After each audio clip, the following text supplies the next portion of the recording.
Babu. Asiuonge. Nataka wote tuongee hapa. Tutasikilizana hapa. Sasa tupo kwenye mitandao unaona? Hata mtandao wako mimi unanihusu. Babu angalia. Wanajeshi kama wenzio hao wametekwa, umeona?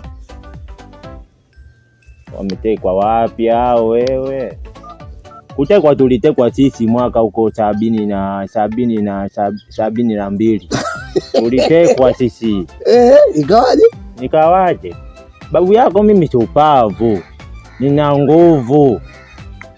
Mpaka bibi yako ananifuata mimi haikuwa kazi rahisi.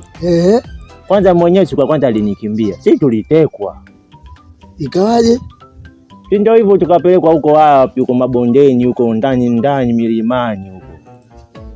Kufika kule tukakaa hivi wakaja walikuwa wanaume 3 wa nguvu. Napokuwa wangu wesema vu hivyo. Basi bwana. Baada ya kufika pale tulikuwa kama wanajeshi 8 hivi. Fika pale tata. Tukaambiwa tata, kwa sababu ya kulilinda taifa lenu chagueni mambo hayo mawili. Basi sasa nini sasa hapo? Kufa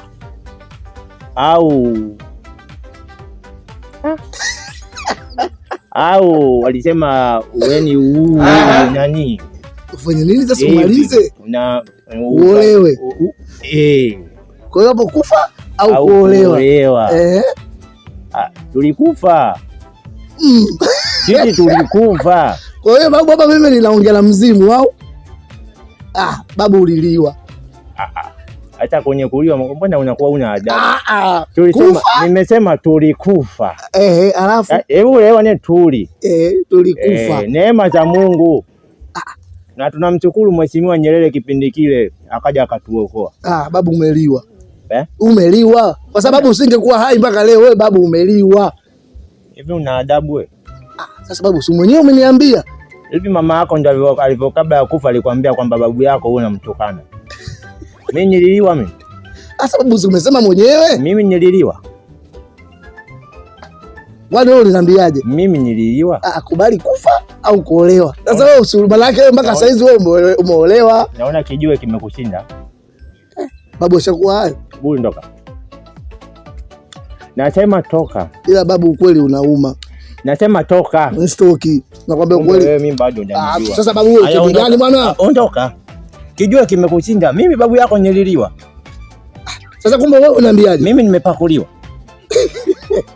Babu, nishafika hapo. Hata mimi ondoke. Lakini babu mwenyewe ondoka nimesema. Watoto wa siku hizi adabu wana kabisa.